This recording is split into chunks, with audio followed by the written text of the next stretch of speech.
Good morning, everybody. I hope you're all ready for more Metamorphosis Lost.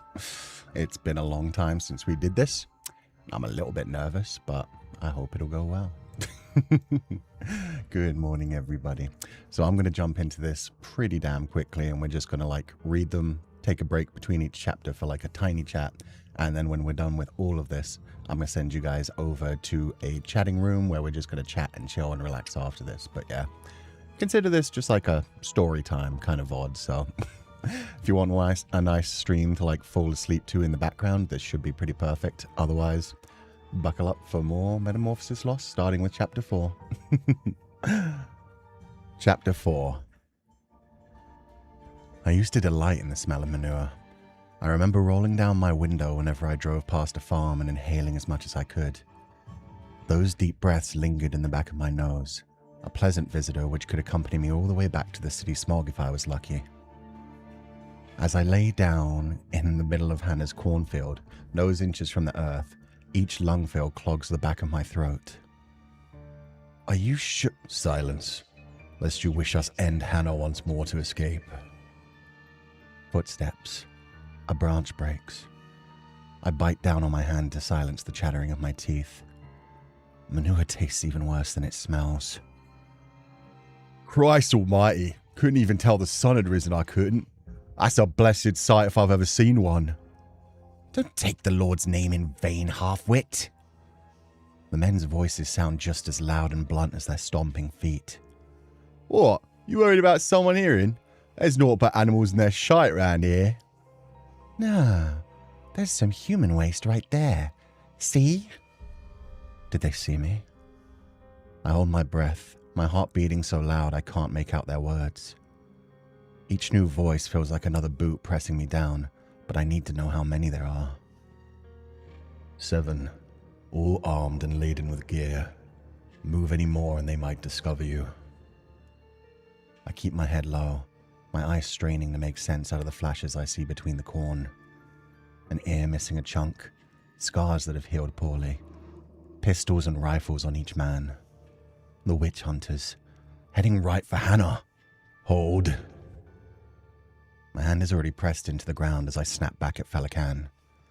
I'm not just going to watch her die. You know I can't do that. This isn't where she dies. You took days to heed the call of the dusk butterfly the first time. Now stay down and listen. Perhaps you'll learn something. My elbow sinks back into the dirt. There was no emotion in Feileacan's voice, no trace of insult, just a matter-of-fact statement. It's already happened. She survives it. I go back to gnawing at my own useless hand. A foul creature more pock-scarred than face clears his throat with a hacking cough. He spits a wad of phlegm so close to me I can make out the speckles of blood. What's the scrawny bitch doing? He asks. Conversing with a familiar, another suggests. I follow the men's heads to see Hannah hunched over and petting a cat. It circles, slowly while Hannah can reach it, enjoying the scratches from her fingers as it wiggles to the next best spot. Then each time it moves out of reach, it limps back as fast as it can. Hannah cups her hands into a circle, closing her eyes and saying something too quiet to hear from this distance. Enrichment, I bet. The same ritual she does for her plants every time she finishes caring for them. Poxmark spits again. Witchcraft? Should we grab her in now? Stay, Feileacan commands. The largest witch hunter growls before I can even argue. Nah, that's the Anderson girl, that is. Kids already torment that one right enough. If we burn her today, that'll be most of the light gone. We'll have to camp in the woods or stay in this god-awful sty. We'll just eat here and be at the next village before nightfall, yeah? In a few days' time, the villagers will have put her on a pyre for us. But the payment! A loud thump rings out, causing Hannah to flinch while the cat flees. Her eyes go wide, then disappear under her hair as she places the wheelbarrow between herself and the men. The huge man waves her over with a smile that seeps into a sneer as he turns to the man he just hit. As long as we perform the rites over the ashes, they'll reward God's servants rightly. Simple fucks don't want a curse to fall on them, do they? My fingers strangle the dirt as his throat lets out a low cackle. Feileacan was right. They aren't going to hurt her today. I just need to stop her being accused of witchcraft. I take a deep breath, letting it out with a shiver. Hannah's forced to step off the road as they pass, and as she does, I slink back to the forest. I brush myself as clean as I can, but the smell is going to cling to me until I can get a proper shower. Wait, will it? Or is the smell going to stay here when we go back? Féileacan doesn't humor me with a response, so I instead focus on the more pressing concern. My first impression on Hannah. Again. If I want to save her, then she'll have to trust me. A stranger suddenly meddling in her life isn't exactly going to be welcomed, let alone a man of my age approaching a teenage girl. Shit. Last time we met, I was given a good opening. This time, I have to figure it out myself. If you'd rather I take control, let me know. Féileacan's voice makes me bite my lips so hard that I groan. I hadn't even realized I'd been chewing on it, but as I lick the wound, the taste of blood fills my mouth. Who's there? Hannah gasps. Great. There goes my first impression. I stumble out from behind the tree, waving my hand. Hey there. Sorry if I scared you. Hannah barely looks at me before her head darts over her shoulder to the village. Her garden is as far away from the village as it can be, right where the forest takes over. Even the farmers working their own fields look like ants from here. She shuffles sideways, staring at my feet. Who are you? Hannah asks once she can grab the wheelbarrow. One wrong step and she'll bolt. No chance she talks to me after that. I throw myself against the tree, clinging to it as I slide to my knees. Sorry, I got lost in the woods. Coming through the tree line, I thought something bit me, but maybe it was just a thorn or something. I don't need to fake the pain as I force a laugh out between gritted teeth. Hannah peers down at me, and for the first time she doesn't flinch away as we make eye contact. You're bleeding, is all she whispers as she steps forward. Still not good at the music transitions. Her hands dig into her pockets, coming up empty in one before pulling out a handkerchief in the other. She fidgets with it, letting out a squeak. Each time she tries to wipe it clean, the handkerchief ends up covered in more dirt. I laugh, wiping away the blood from my lip. It's just a scratch, honestly. Thank you, though. It's not always easy to find nice people in the world, I sigh, letting that anguish fill my voice as I pull myself up. I was robbed on my way here. Lost everything that I had except the clothes on my back, and I had to fight to keep my boots. Anyway, I sure am glad I found this village when I did. Much longer and I'd be part of next year's harvest. Past Hannah's garden, there's nothing but mud and shriveled husks in the plowed farmland. Even the hovels in the distance seem to have more growing on them. I would have to be destitute to consider this village a welcome sight. Your garden is beautiful, I say. You must work hard to keep the vegetables so healthy. I do. The words spill out of Hannah so fast, even she seems surprised.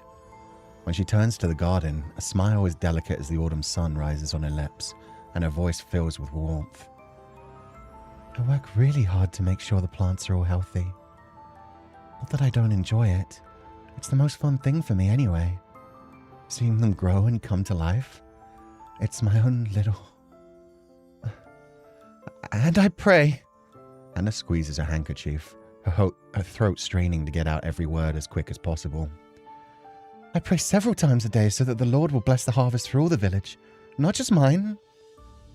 She tips over the wheelbarrow, spilling its contents at my feet, and I have to dodge backwards, not sure if it's manure or dirt. Good luck, she says, managing a curtsy before trying to flee. I search Hannah's garden for something to stop her, but the only thing that stands out is the pile of filth she just poured out. I'm already covered in it. I dig down, mud swallowing me up to the wrist as I spread it more evenly. The tomatoes over here didn't get any, I shout, hoping that the words will catch Hannah. When I hear her wheelbarrow squeak to a stop, I'm sure they have. Clapping my hands together, I grab the key hanging around my neck, my thumb rubbing the top where the leather cord wraps around the metal. Sorry. I hide the key back inside my shirt, acting as if I'm surprised when I catch her staring. That's just kind of a ritual I do. It's embarrassing to admit I still need little charms to get me through things at my age, but, you know, some things are just a part of us. I paint a long streak of dirt across my face, pretending to brush the hair out of my eyes. Is there any chance you could point out an inn, a tavern, or somewhere similar I might be able to get my bearings about me before I move on? If not, no worries. The village doesn't look huge, so it shouldn't take me too long anyway. Hannah pulls out her handkerchief, rubbing it cautiously. Then she plucks some of the berries next to the road, wrapping them up and grabbing more vegetables. Her voice slips back into its regular rhythm, pauses and dashes like a mouse slipping between cover. If you have nothing, I'm sure we could find you somewhere to stay the night in the village. There are good people here. If you need food, then I suppose I could spare some as well. I was about to collect a few crops to sell at the market anyway.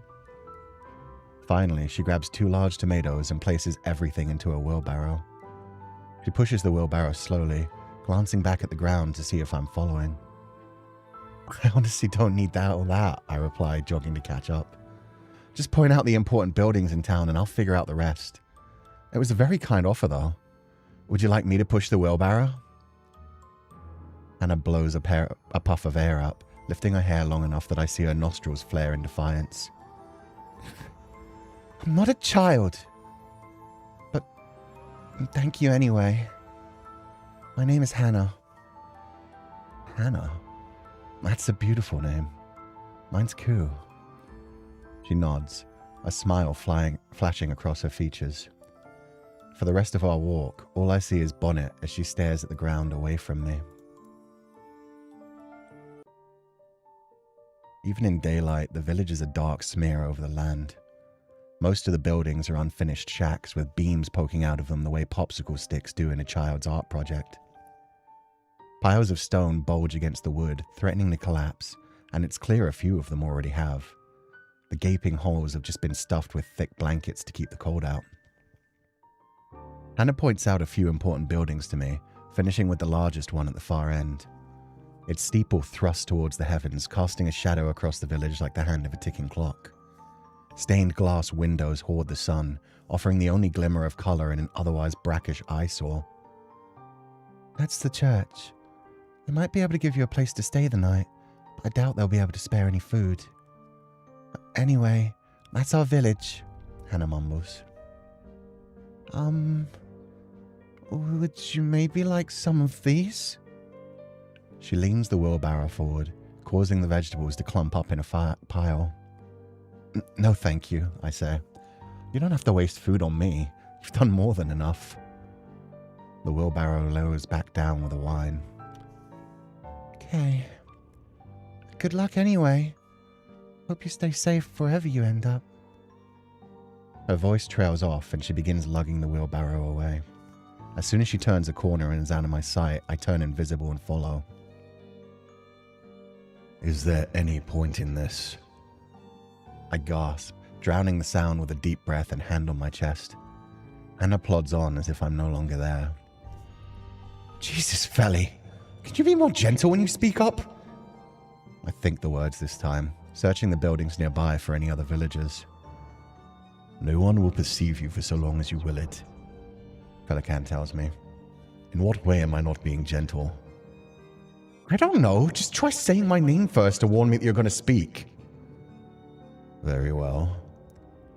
Cú, is there any point in this? I let out a chuckle in spite of myself, then stare at Hannah. She really can't see or hear me. The whole point is learning, Feli. To save Hannah, we have to stop the village from accusing her of being a witch. But it's not like I can just tell everyone, hey guys, she's totally not a witch. Can I? I have to learn why they think she's a witch so I can inception them away from it naturally. When Féileacan stays silent for a moment longer than usual, I add, Oh, Inception is a movie where I hear all your thoughts, Cú. Even the useless ones about referential fiction. That isn't what I'm questioning. Of course it isn't. So what is your question? I'm a dumb mortal, remember? You've got to be simple with me. Feileacan's voice is like snowfall. Each word is gentle in itself, but they lay on my mind like a blanket of ice. Thus far, you've manipulated the lost soul into lowering its guard and stalked it through a village. Will any of these actions accomplish your desire? I stopped dead in my tracks. My desire to save a child's life? I thought you didn't even consider them living. Why are you worried about my way of helping her? I bite at my lip, dragging a tooth along the wound from earlier. Do you have any advice for me to help her pass on? None that you would accept. I scoff, catching back up to Hannah. Yeah, I figured. It's not manipulation, Feli. It's guidance. That's what teachers do. I just need to figure out a lesson plan. For now, we watch and get to know the student. We're in the center of town now, an open field that could easily fit a few hundred people. There's a quiet hum as the scarce vendors go about their business, chatting and tidying up. All of them appear to be teenagers huddled together at one corner. The rest of the field is scattered with stalls abandoned so long ago that lichen and ivy threaten to devour them. Sorry, Hannah. I can't purchase any of your produce anymore. A boy, slightly older than Hannah, scratches at his patchy facial hair. All he has in front of him is a basket of eggs and a couple wheels of cheese. Hannah's chin shrinks back into her chest as she nods down at the vegetables. She arranges the corn like a bouquet, disappearing behind it as she speaks. If it's the price, I can go lower. We can even make a trade. Some eggs would... I can't anymore, Han. The boy barely raises his voice, but the whole market hushes. One girl snickers, then whispers something to her friend who lets out a cackle. Just... enjoy what you have, okay? The man's voice fades on the last word, but he keeps his expression harsh. Hannah's eyes bounce back and forth between the vegetables and the ground. She opens her mouth a few times as if to speak, but eventually turns away in silence. As Hannah passes by the other vendors, they whisper to each other. At first, they can't be heard over the wheelbarrow, but with each that fails to get a reaction, the lashings of their tongues cut more clearly. Serves her right, peddling those cursed vegetables here. They're not... Hannah spins around, but as she does, the wheelbarrow topples over, tomatoes and berries rolling out. She collapses, scooping up everything she can in her dress while laughter echoes all around. Forget something, witch! A tomato whizzes past Hannah's head, smashing open on the ground. She winces as she picks it up, turning it over in her hand to see the seeds dripping out. Ignoring the rest of the insults and laughter, she storms off. I pause, looking at the other teenagers who continue to gloat among themselves. One picks a berry off the ground that Hannah missed, squishing it as the others laugh. Even the boy who seemed reluctant at first is adding to the jokes. Was her life actually like this? Feli lets out a questioning hum in response. Her death was reported as suicide. She jumped in front of a train on the way to school. I read that much online after we found her lost soul. But the parents blame the school and some of the bullies. In the tier, it's others that burn her. Does that mean it wasn't actually suicide in the real world either? Doesn't matter. You can't do anything for her in the real world. She's already gone. I follow Hannah all the way home in silence, afraid to look at her on the way. I haven't done anything for her here yet either. Just followed along passively as though I'm just an observer. As she pushes open the door to her own cottage, her voice rings out with joy. She greets both of her parents ecstatically, telling them how well her garden is doing and that she brought home extra food to celebrate. The house fills with soothing lies about a morning filled with the fun greetings of missionaries, a chance encounter with a poor soul down on his luck, and an excited rush home to make lunch. Mr. and Mrs. Anderson are glowing as Hannah gives them a tight hug. Both share a content look, beaming with pride before they help her prepare the food. They're so unlike the lifeless couple I've seen rotting in their apartment in the real world. Neither of them are aware of what their daughter is dealing with outside the safety of their embrace. And the smile looks convincing enough. I'm done, I say, my voice sounding more like Féileacan's than my own. I can end the lost soul. No! I snap, the emotion returning instantly. I meant done for today. I have another plan, but first I need to take care of my own life. It's going to be a long day tomorrow. The sigh I let out isn't nearly as pronounced as the one in my mind as I remember the promise to Will. Just one drink after work, and I'm free for the rest of the weekend. Felly is trigger happy. Yeah, he is. Well, my love. Yeah, I know people have been excited to meet the rest of the teachers. Hannah's too good at putting on a mask for her parents. Unfortunately, children often are.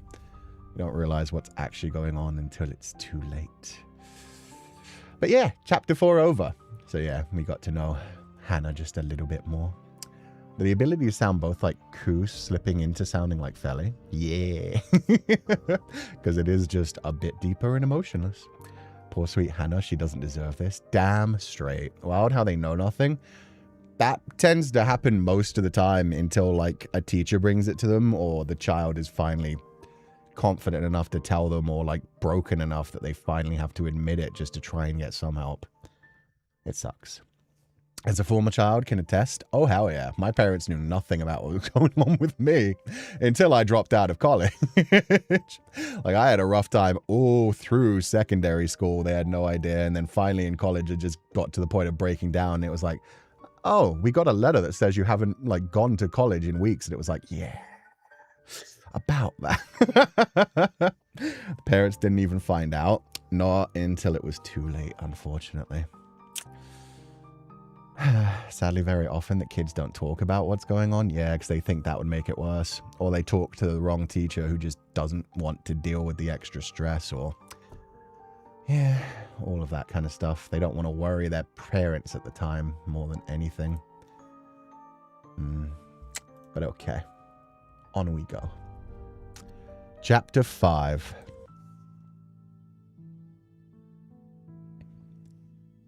There aren't many examples of true love that I have in my life. But when I look at Maddie and Derek, it almost makes me wish that I had someone in my own life I cherished so dearly. Almost. I raise my glass of whiskey and drain it, the rest of the table murmuring acknowledgement before I stand. Anyone want another drink? That draws real excitement, unlike the rest of my speech.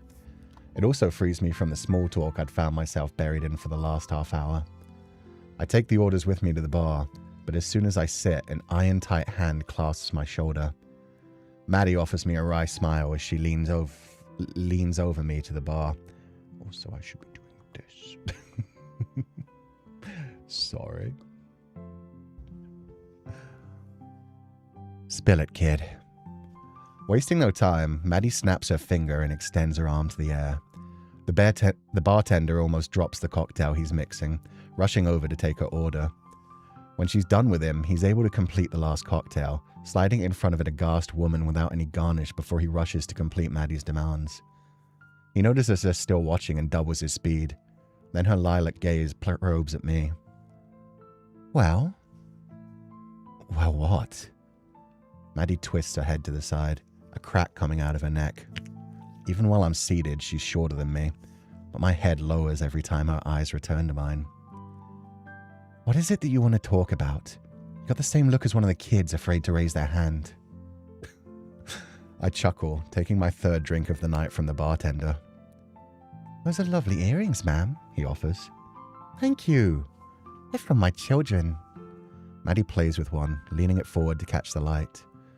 They bought them for me themselves with their own pocket money. In the light, you can see the silver is fading to black, and what looks like amethyst is colored glass. That hasn't stopped her wearing them every day since I met her. She gives the man a nod, dismissing him to return to other customers.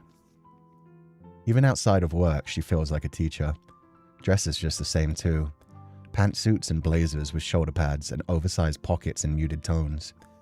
She actually puts her hands on her hips as she glares up at me, waiting for me to stop throwing my strop and talk to her like an adult. I swallow some whiskey, letting out a sigh. She saved us both time. Might have taken me another drink to finally actually approach her first. You had Rashid in year 4, right? I ask, biting my lip. She nods and I look down, staring at my reflection as the liquid trembles. You talked with his parents, she states. I meet Maddie's gaze and nod sheepishly. It didn't go well, I take it. I shake my head and she drums out a marching beat on the bar with her fingers. She takes a sip of her cranberry juice, her tone softening. How is Rashid doing? Good. Great, actually, academically.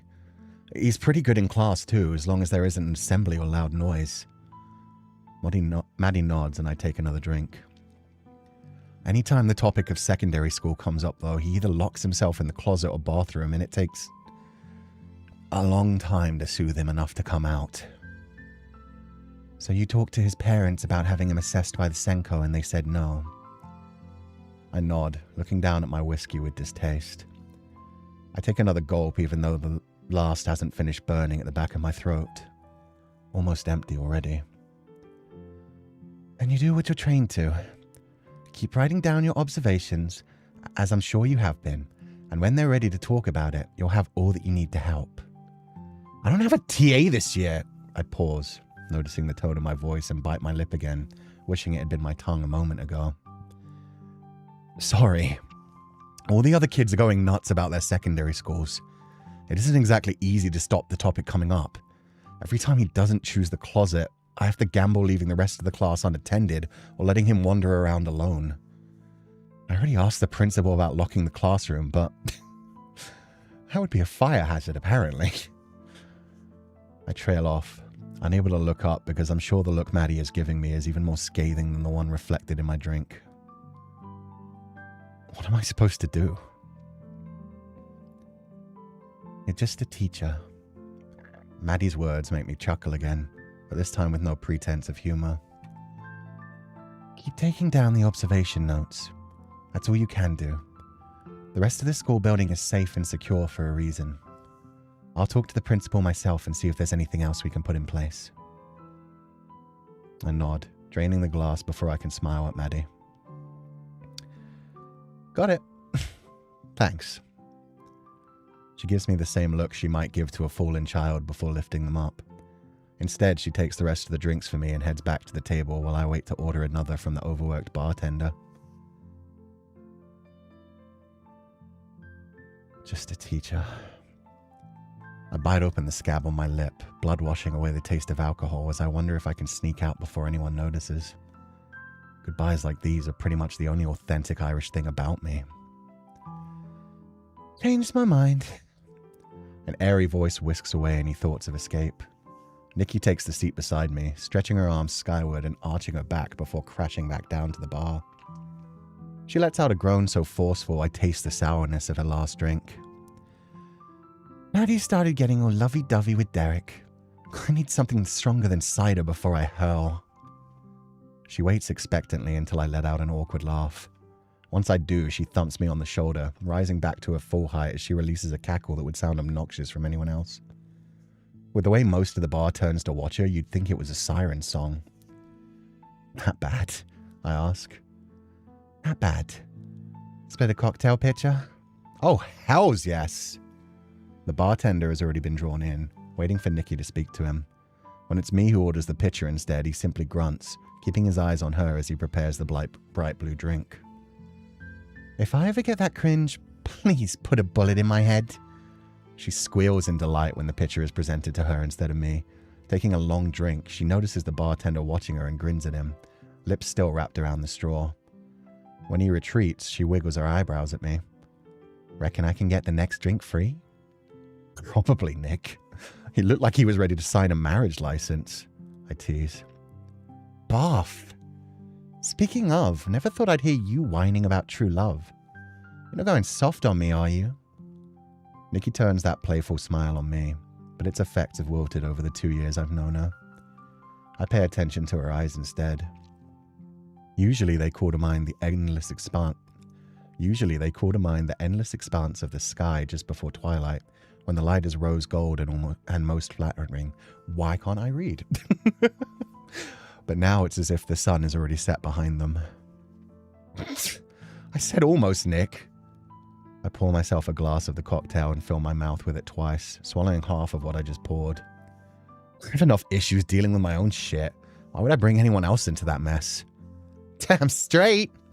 Nikki pours herself a glass and downs it without the straw. If I wanted something to pretend to care about me, eat all my food, and clean up after, I'd get a cat. At least they don't miss the litter box when they piss. And they don't whine about you being too tired after work to hang out. Or too busy to respond to a message the second after they send it.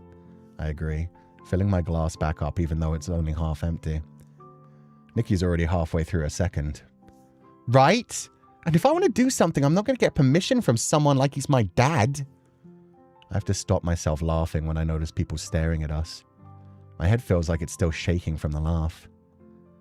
Nikki lists more reasons that she hates relationships as my eyes continue to wander.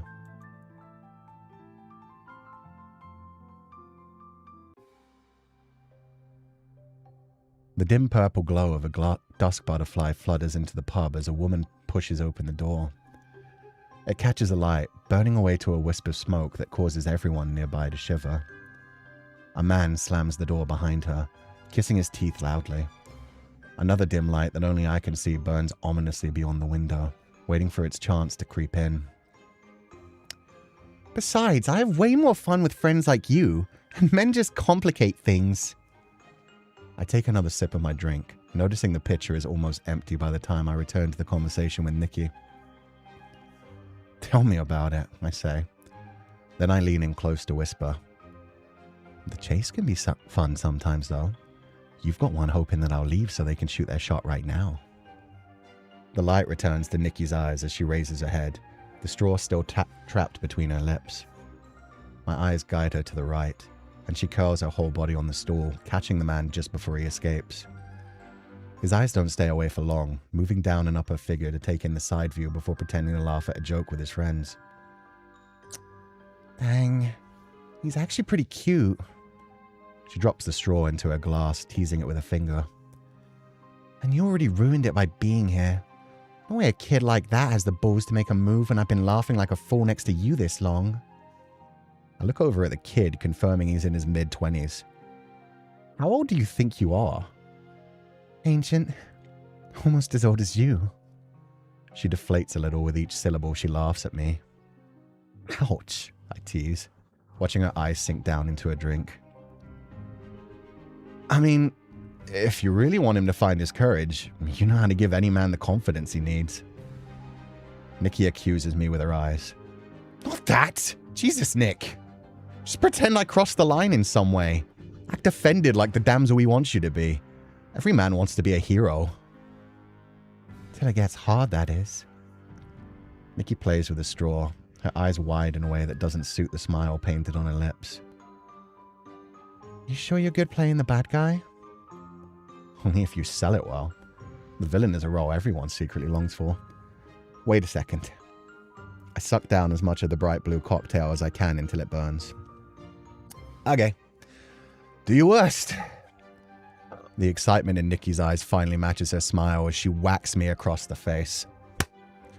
The whole bar turns to face us and then wobbles as I wipe away tears. Seeing Nikki is about to burst into apology, I cut her off. Fine, you're not worth my time anyway. I stand up, rubbing at the red mark Nikki's palm left. Sure enough, the man from across the pub is in my face, challenging me to say anything else. Out of my way, I say, stepping around him. He wastes no time on me, asking if Nikki is alright.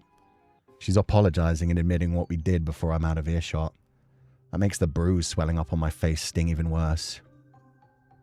Cú, what the fuck? Are you too good?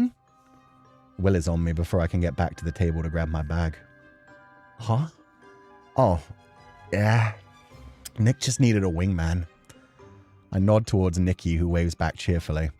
The man she's with gives us a curious nod as well. You lot need help. I laugh, grabbing my bag off the floor without an argument. Wait, you aren't leaving, are you? I was looking for a wingman myself, honestly. I give Will the same puppy dog look they used on me yesterday. You really think I'm going to be any use after that? Come on. You know, just sitting with me at the bar is going to bring people in. No one can resist the daddy duo. I glare at Will, sliding my bag onto my shoulder. We could find a new name. All you have to do is have a drink with me, and I promise it will work out. One drink, that's all I need, and I'll pay your whole tab. I stare at the door, watching the purple glow ebb at the window. One drink, I say. Will pats me on the shoulder, asking me to grab them a Jaeger bomb as they find a spot in the pub away from Nikki. For the fifth and hopefully final time, I find myself at the bar, taking my one drink as well as Will's from the bartender. But as I try to head over to Will, a stool jabs into my thigh. Watch it, you idiot! A stout man whose head only reaches my nose barges into me, almost spilling my drinks as I once again try to dodge out of his way. Are you serious? Is all that spills out of my flooded mind. The old man stumbles against me, his huge coat reeking of tobacco and alcohol. Back off, old man! His face is bright red from whiskey and windburn. Liver spots and wrinkles are the only features that stand out to me under the flat cap the man almost shoves into my chin. When I get a good look at him, there isn't much more to see. Only thick glasses filling the part of his face between the hat and a scarf bundled under his chin. Trust the bloody English not to be able to hold their liquor. Out of my way, you big girl's blouse. Contrary to his words, the man is barely able to hold himself up as he pushes past me, the stench of mildew joining the others as he trots off. Ugh. Let out a groan, then step back. Not even English, you prick. It's not a walking stereotype of an Irish drunk like you. The man turns, letting out a laugh as he stumbles away further. Drinking American whiskey and speaking like the Queen's lapdog. Fuck off, you Irish boy. Shower your head. There isn't even a queen anymore, you drunk. The man bleats out a cackle in response that continues even as the door swings shut behind him. The fire in my stomach turns to ice, each set of eyes in the pub adding to the chill which is beginning to slither up my spine. I try to leave out the back exit, but pause when I notice the drinks in my hand.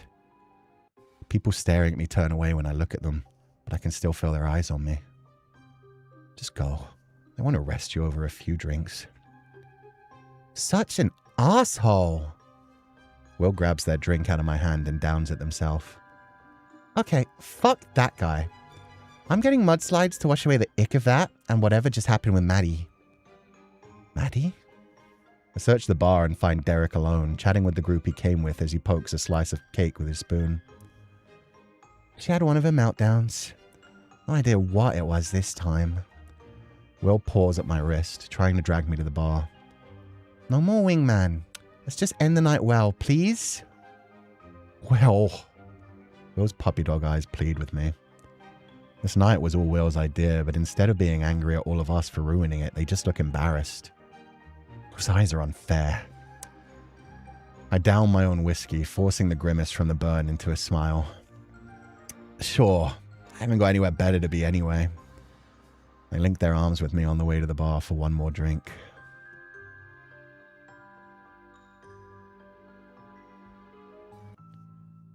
At the end of the evening, I crash into bed. Will had in fact ended up with a wingman. A couple asked if our milkshakes were alcoholic, and they all ended up hitting it off and going off to a club to continue the night while I stumbled into an Uber. I heave my phone up to my face, dropping it on the bed beside me as I realize it's only 8. Nikki's right. I am ancient. Rolling onto my side, I kick my shoes off and lift my knees to my chest, fishing around in the darkness for my duvet. I hadn't noticed just how early it was with the sun going down at about 6 now, but the chill reminds me it's already October. To the tear then. The deep emotionless tone fills my mind and I almost jump, the movement making my head spin as I search the room. Only a small amount of light makes its way through my window, the high street below never truly allowing darkness to set in. Still haven't bought curtains thick enough to block out the never-ending parade of London traffic. The room is filled with unpacked boxes and empty food containers. The shadows move like a carousel as the cars go over speed bumps far below, and every time the orange light pulses across my face, I wince in pain. No, barely think I could walk right now, let alone whatever it is we do. My form has a stronger tolerance to poison than yours. Simply transform and you'll find it flushed from your system within minutes.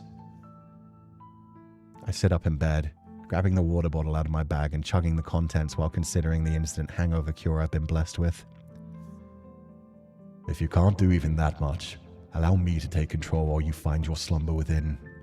By the time you wake, the lost soul will be dealt with. No! Ugh. Just thinking the word so hard makes my head throb. You know I can't let you do it your way. Besides, I do have a plan. Feileacan is silent long enough for me to collapse back in bed, getting comfy with a body pillow squeezed in both my arms and knees. What plan? He finally asks, not letting me get away with just the promised. That you need explained? I thought you could hear all my thoughts. I told you I needed more info, didn't I? Hannah's funeral is tomorrow at 11 a.m. Just wake me up at 9:30 so I can shower and we'll find everything out we need to know about her to help her pass on peacefully, okay? When there's no sound for a moment and my eyes start to get heavy, I snap out at the darkness. Okay, Felly? A sound of acknowledgement, more groan than sigh, is my answer, and enough to let me finally let go of consciousness, almost immediately falling asleep. The thoughts of Féileacan and I being an old bickering couple thankfully don't make it into my dreams. I blink, and suddenly an alarm is playing while hazy daylight stings my eyes. I drag myself out of bed, fighting against the hangover. Fishing around in one box after another, I eventually pull out a suit that I've only worn once. Too late to iron out the creases, but it won't look too out of place. Plucking a few long brown hairs off the collar, I hold it in front of the cracked mirror I repaired with gold tape. The black and grey hairs don't stand out as much, but Bear managed to sneak every type of fur he has along with me.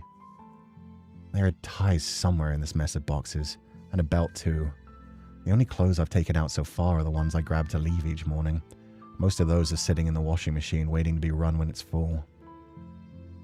This will be the first time I see Hannah in the real world as she was in life, I realize. If they have an open casket. I turn the shower to full cold as I step in, punishing that cruel thought. It'll be the first time I talk with her grieving parents, I remind myself. Those whose house I've invaded twice without their knowledge. Seen grieving in their private space. Get your shit together. And that's the end of that chapter. Bear? Yeah, made an appearance.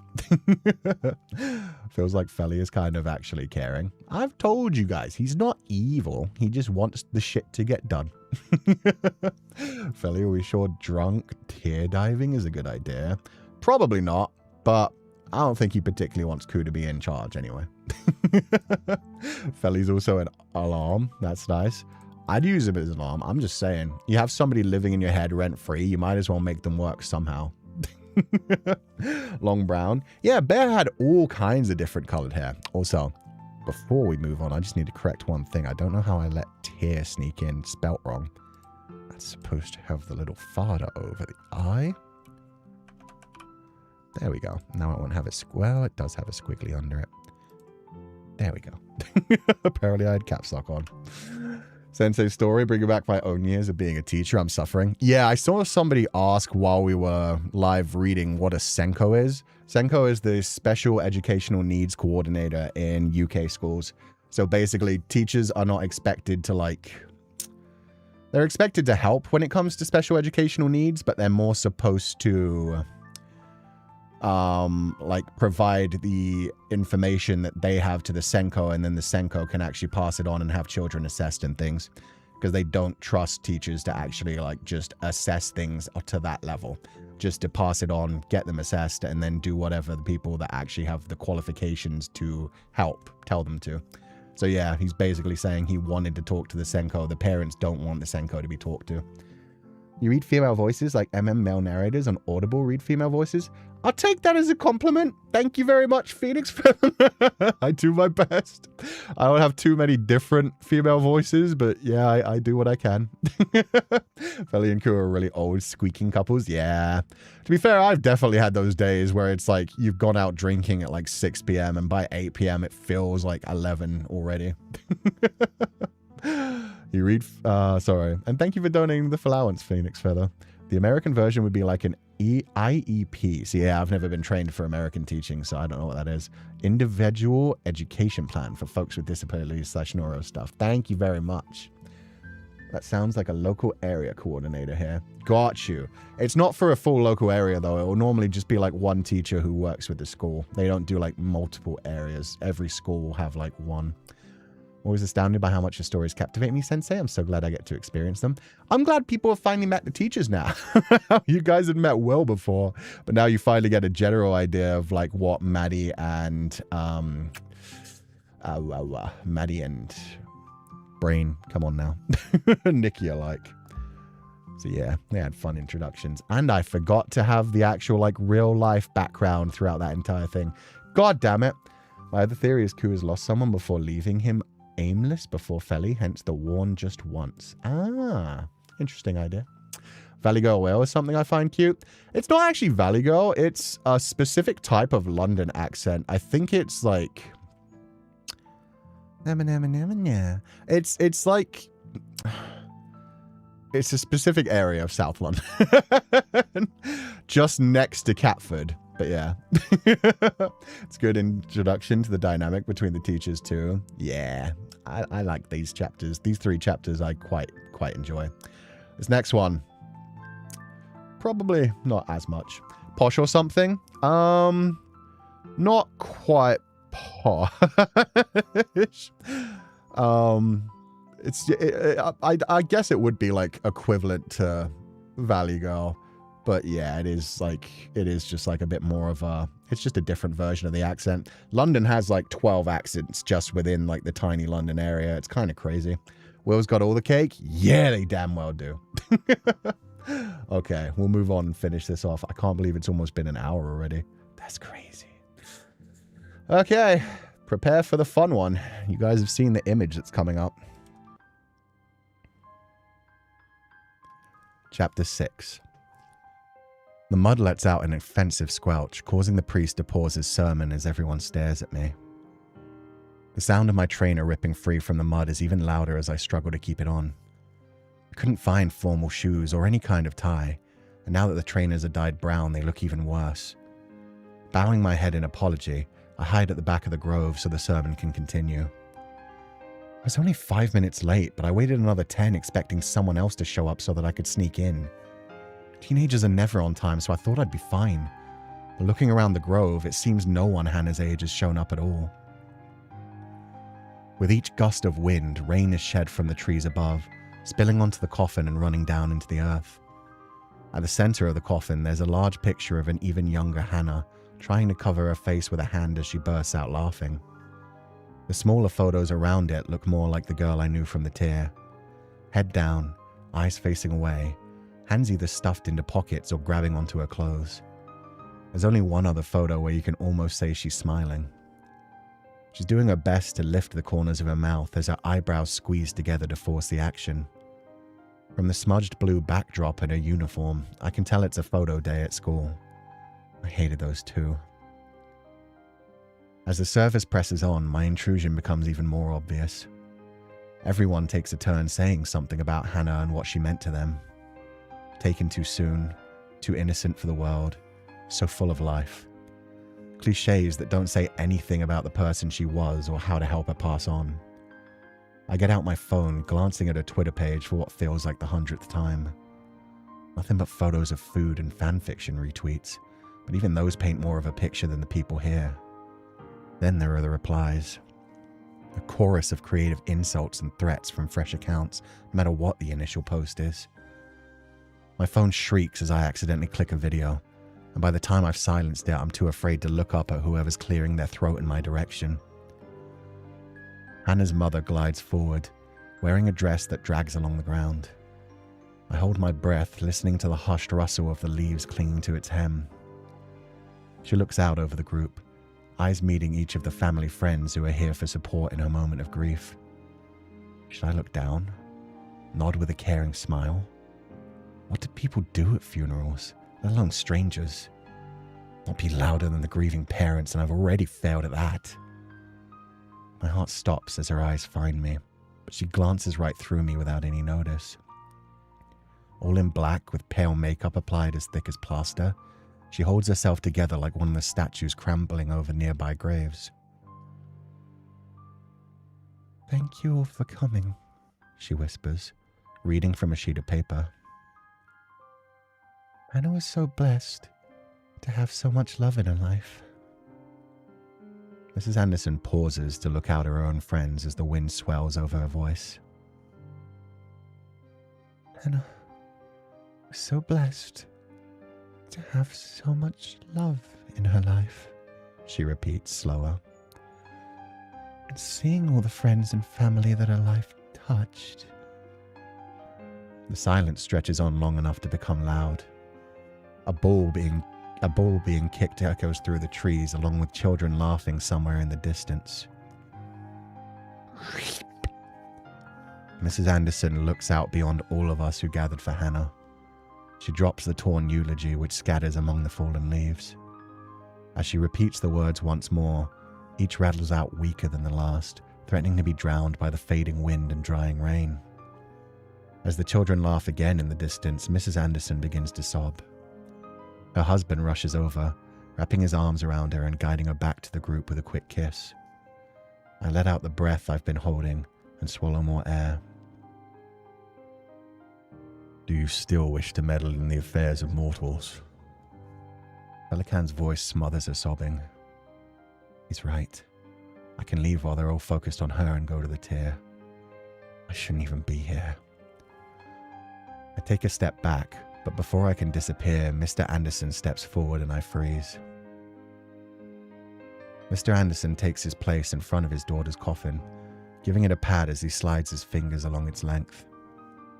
He gazes at the pictures with a tender smile that lingers even as he manages to tear himself away and face the rest of us. Then his eyes find me and tighten like a snare. I look down, staring at my muddy trainers while Hannah's father begins to speak, in a voice as warm as his smile. 15 years ago, we were blessed to have Hannah. The wind wails again, but Mr. Anderson raises his voice to match. I'm not sure how blessed Hannah was to have me as a dad, but having her as a daughter makes me the luckiest man alive. She had a way of showing you how much she cared. Always knew when you needed a hug, or some warm words, or even just a cup of tea. And the things she would write, she was able to create the most beautiful worlds and inspire feelings in you that you didn't even know existed until she made you see them. I didn't know how much love there was in the world until the day I held her in my arms. Mrs. Anderson lets out a sob, then twists into another woman's embrace, shaking against her. She created the most beautiful worlds, and wherever she is now, that place has got to be heaven. She was my angel. She brought light into my life just by being here. Wherever she is, that's heaven. And someday we'll all be as blessed if we get to see her again. Mr. Anderson smiles once more as he looks over the pictures. When he blinks, the smile is lost and he joins his wife, wrapping an arm around her as the priest begins a prayer. Heaven. A small garden bursting with life in an otherwise blighted village. Villagers that mock her just for working hard, and witch hunters that want to kill her just for some money. Smoke creeps into the air on piercing wind. I tighten my fist to cease the tremor in my arm as the crack of the whip echoes in my mind. Hannah's final scream burns into my vision again, her mouth ripping open in anguish. You? Was that her final word as she passed away? An accusation? You who pretended to help? You who acted like you cared? You who's just wasting time? Maybe it was simpler than that. Just a shocked exclamation. You who didn't belong. Why are you even here? Who even are you? Then the fire consumed her. Flames that I unleashed. Flames I couldn't allow the hunters to burn her with. How long did it take for her flesh to freeze away, leaving only a skull staring back at me? No expression left to read and nothing left to help explain any of it all. Just dark, empty pits where once her eyes had looked at me and considered who and what I am and why I was even there at all. A hound snaps at my back, its snarling breath holding my neck as it barks. I whip around to defend myself, but find Anna's eyes glaring at me instead. I catch myself on a mossy grave that hasn't been visited in years. The tender feeling of life between my fingers is hard to take my eyes off, let alone release, so I squeeze down hard and watch as tiny green leaves sprout between my fingers. The crunch of dead leaves on the ground as I steady myself brings me back to those muddy trainers. I look up at Mr. Anderson, violet eyes now more worried than suspicious. My bad. I didn't mean to scare you, mate. The man scratches his chin, razor burn visible even through the flush from the cold air. The concern in his eyes is exactly like Hannah's. I was only hoping to ask who you are. You knew Hannah anyhow. It takes me a moment to realize that I walked away from the funeral at some point. The small grove where the service took place is empty now, except for Mrs. Anderson, who stares down into the hole where the coffin used to be. I apologize to Mr. Anderson with a bow of my head, wondering if I can blame the alcohol. Not to him, at least. Sorry. My name's Cú. I knew Hannah through the garden. The answer comes out of my mouth before I can properly form thoughts. Mr. Anderson scratches his chin again. Garden? Which garden? We live in a flat. The garden at school. A fiction of half-truths begun spilling out of me. I'm a teacher. Anne always loved helping tend to the school garden, and I'm the gardening club supervisor, so I got to spend. Teacher? Mrs. Anderson has put herself back together, marching in my direction with lightning crackling in her eyes. If you're from that awful cesspool, then you can just go... Honey, please. Mr. Anderson grabs his wife by the wrists, pulling them into his own chest.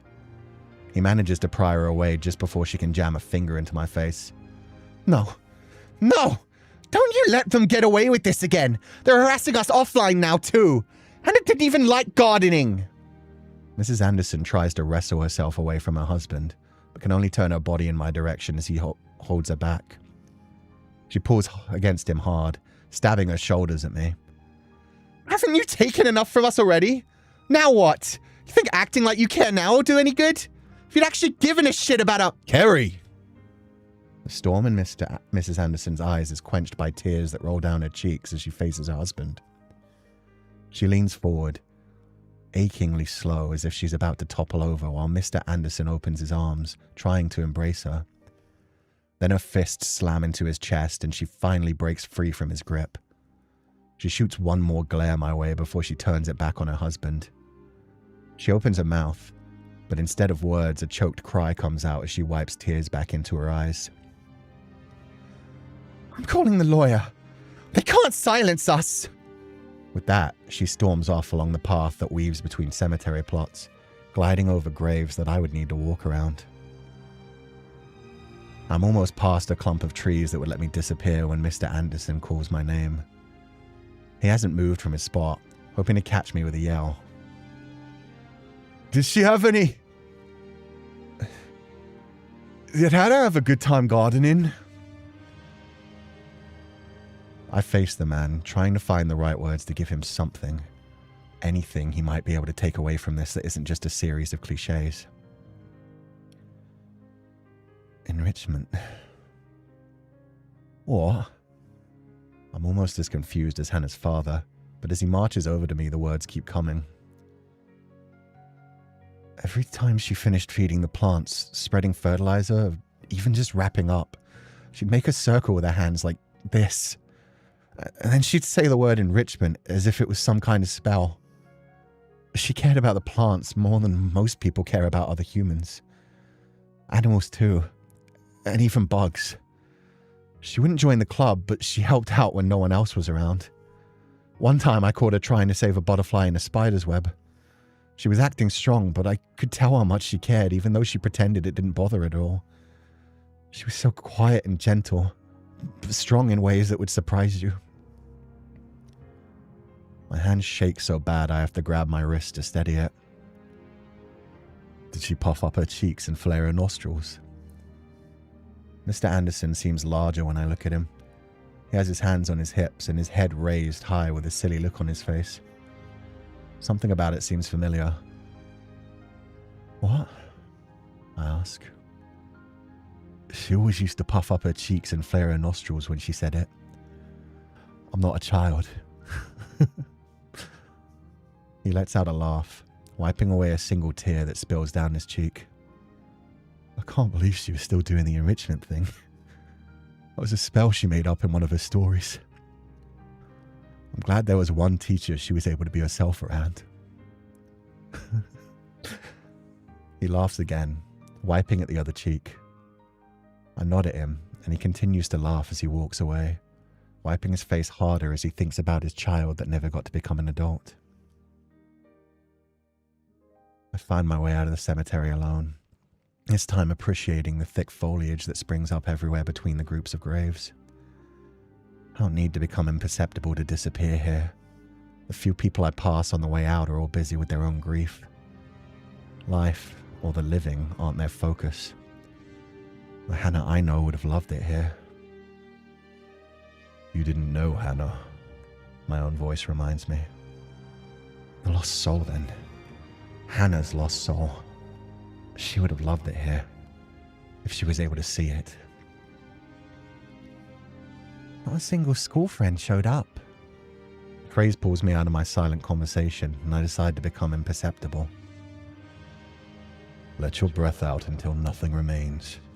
When you breathe back in, only allow the void to enter. Feileacan's words from weeks prior fill my mind. I breathe in deep, bitter air numbing me at my core as the sensation consumes the rest of my body. It's cold and dull, but secure, like being wrapped in a layer of thick clothing that just came out of the freezer. I mean, you heard what Kerry's been mouthing off about. No way any of the kids will show up when they're apparently the reason she jumped in front of a train. The pair are standing by a tree, each smoking cigarettes as they chat loudly against the wind. Truth be told, I wouldn't have spent any time with her either. Paul? Oh, come on. You don't remember her just sitting in the corner with that laptop? Even when other kids tried to be nice, she just creeped him out with some nonsense. I gave up asking Jack to hang out with her a few years back when he kept saying it was weird having to act like her friend outside school. You're terrible. The woman laughs, not an ounce of actual condemnation in her voice. Oh, the bus is here. How is Jack anyway? Settling in at sixth form? That's all the time they have for Hannah, and all that I can stand to hear from them. I walk down the street, transforming into Féileacan's form as I go.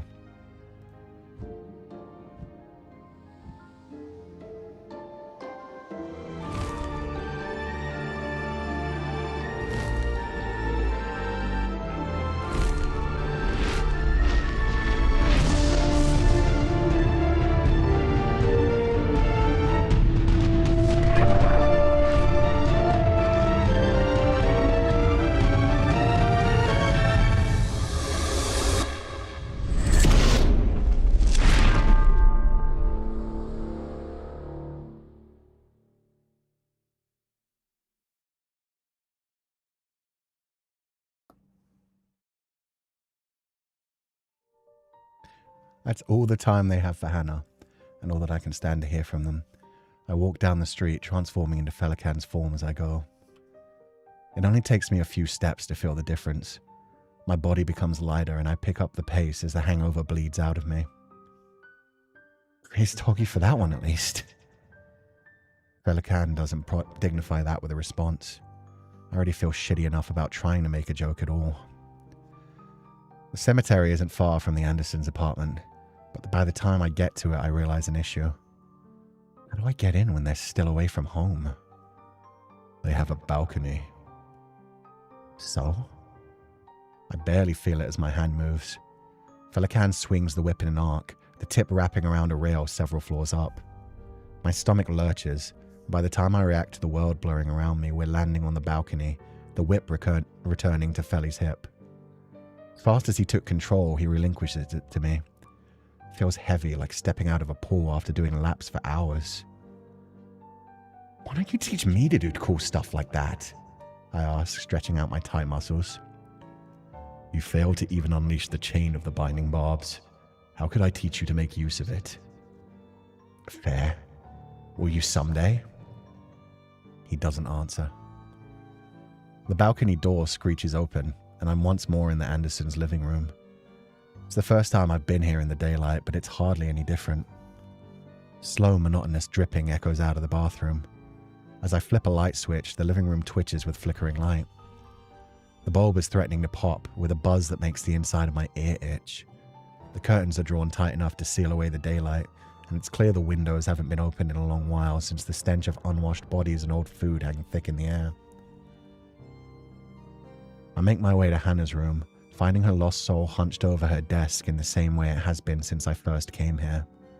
The same way it always will be unless I find a way to help her cross on. My hand grabs at the whip, but I manage to stop it before it strikes Hannah. What are you doing? I drop the whip, the hilt crashing to the floor with a thud. It burns away to shadow, the ominous weight returning to my hip as a final crackle of dusk flame dies out.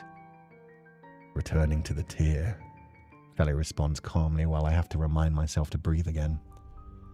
Wrapping the chain around the lost soul is part of the process. Right. Hannah's lost soul hasn't turned to face me, still wiping away tears as she cries. She doesn't even acknowledge me this time as I step to her side. I think back to every time Féileacan has entered a lost soul's tear before. He always whips at them to wrap them up with the binding barbs before placing his hand on their shoulder. Just imagining it makes me shudder. Can you just wrap it around her more gently? Maybe pull out the chain and just use your hands to wrap her up. It's a whip, and that thing won't feel anything no matter what either of us do to it. Please, Feli.